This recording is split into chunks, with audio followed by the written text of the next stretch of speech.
Hi viewers, இந்த வீடியோவில் பட்டதாரி ஆசிரியருக்கான ஒரு தகவல். ரீசெண்டாக வந்து பார்த்தீங்க அப்படின்னா இடைநிலை ஆசிரியர்களும் பட்டதாரி ஆசிரியர்களும் வந்து பார்த்தீங்க அப்படின்னா போராட்டத்தில் வந்து ஆசிரியர் பணியிடங்களை வந்து அதிகப்படுத்தணும் அப்படின்றதுக்காக வந்து சென்னை டிஜிபி வளாகத்தில் வந்து 200க்கும் மேற்பட்ட பட்டதாரிகள் வந்து கூடி தங்கள் கோரிக்கையை அடங்கிய கவன ஈர்ப்பு போராட்டத்தை வந்து நடத்தியிருக்காங்க. அதிகளை சேர்ந்து கோரிக்கை மணியும் எடுத்திருக்காங்க. ஓகேங்களா. ஸோ இதில் வந்து தமிழகத்தில் 2013 ஆசிரியர் தகுதி நடத்தி 19 பட்டதாரிகள் நியமிக்கப்பட்டார்கள். அதன் பின் ஆசிரியர்களும் ஆசிரியர் தேர்வு வரைக்கும் நடத்தவில்லை. கிட்டத்தட்ட வந்து பார்த்தீங்கன்னா 2019 பேரை வந்து அவங்க நிர்ணயம் செஞ்சுருக்காங்க. ஆனால் பட் என்ன அப்படின்னாலும் இப்போ வந்து அதுக்கப்புறம் வந்து எந்த ஒரு அப்பாயின்மெண்ட்டும் கிடையாது. அதுக்கப்புறம் இப்போ ரெக்யர்மெண்ட் கொடுத்தது தான் இன்னும் நம்மளுக்கு போஸ்டிங் போடாமல் இருக்குது. காலி பணிகள் வந்து பார்த்திங்கன்னா ரொம்ப கம்மியாக இருக்குது. லாஸ்ட் இயரோட இப்போ ஆனுவல் பணம் ரிலீஸ் பண்ணி அதுலேயும் ரொம்ப கம்மியாக இருந்துச்சு. ஸோ இதை வந்து கோரிக்கையாக நிறைய விஷயங்கள் சொன்னாங்க. அதுக்கப்புறம் பார்த்திங்க அப்படின்னா இந்த மாதிரி காலி பணிகளை வந்து உயர்த்தணும்னு சொல்லிட்டு நிறைய அவேர்னஸ் கொடுக்குறமான சில தகவல்கள் வந்து ஷேர் பண்ணாங்க.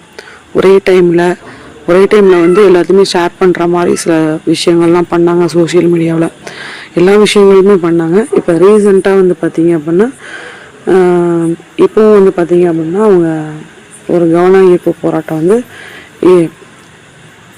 ஈடுபட்டிருக்காங்க. ஆக்சுவலாக வந்து பார்த்திங்க அப்படின்னா இது வந்து இன்றைய தினமும் அதில் இதுக்கு முன்னாடி நடந்தது தான். பட் இந்த நியூஸ் வந்து நம்ம சேனலில் சொல்ல அப்படின்றதுக்காக நம்ம இதை வந்து சொல்லிகிட்டு இருக்கோம். ஓகேவா. இதில் வந்து எவ்வளோ பேர் வந்து தேர்ச்சி பட்டாங்க அப்படின்ற தகவல், அதேமாதிரி டெட்டு பாஸ் பண்ணவங்க அதுக்குரிய தகவல் எல்லாமே வந்து கொடுத்துருக்காங்க. இது வந்து பார்த்தோம் அப்படின்னா இப்போ வந்து 3 வேக்கண்ட் தெரியும். 3192 வேக்கண்ட்டு வந்து கொடுத்துருக்காங்க. 11 ஆண்டுகள் வந்து இருந்து இவ்வளோ குறைவான ஒரு வேக்கண்ட் வந்து கொடுத்துருக்காங்க அப்படின்னு சொல்லிட்டு தொடர்ந்து வந்து கோரிக்கையை வந்து கொடுத்துக்கிட்டு தான் இருக்காங்க. சரிங்களா. ஸோ இது வந்து பார்த்திங்க அப்படின்னா மாணவர்களின் நலன் கருதி அனைத்து தகுதிகளும் உள்ள எங்களுக்கு பணி வழங்கும் வகையில் காலிப்பணி அதிகரிக்க வேண்டும் அப்படின்னு சொல்லி ஒரு தகவலை வந்து அவங்க சொல்லியிருக்காங்க. தொடர்ந்து வந்து இது மாதிரி போராட்டங்கள் இது ரீசெண்டாக ஒரு 1 or 2 days முன்னாடி நடந்த ஒரு தகவல் தான் இது. ஸோ டுடே ஆன்வர்ட்ஸ்க்கு வந்து இது நடக்கலாம். இதுக்கு முன்னாடி நடந்த ஒரு விஷயந்தான்.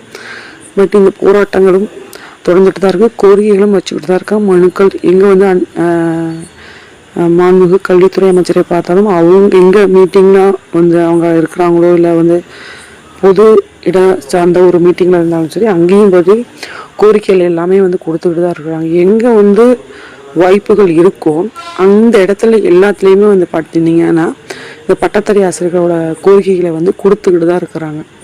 சரிங்களா. ஸோ ஆனால் பட் அந்த வேக்கன்சி அப்படியே தான் நம்மளுக்கு இருக்குது. நம்ம பணியிடவும் நம்மளுக்கு எப்போ அப்படின்னு சொல்லி இந்த மாத இறுதிக்குள்ளே வந்து வந்துடும் அப்படின்ற ஒரு தகவலுமே நம்ம சொல்லியிருக்கோம். இது வந்து மாண்புமிகு கல்வித்துறை அமைச்சரை வந்து சொல்லியிருக்காங்க.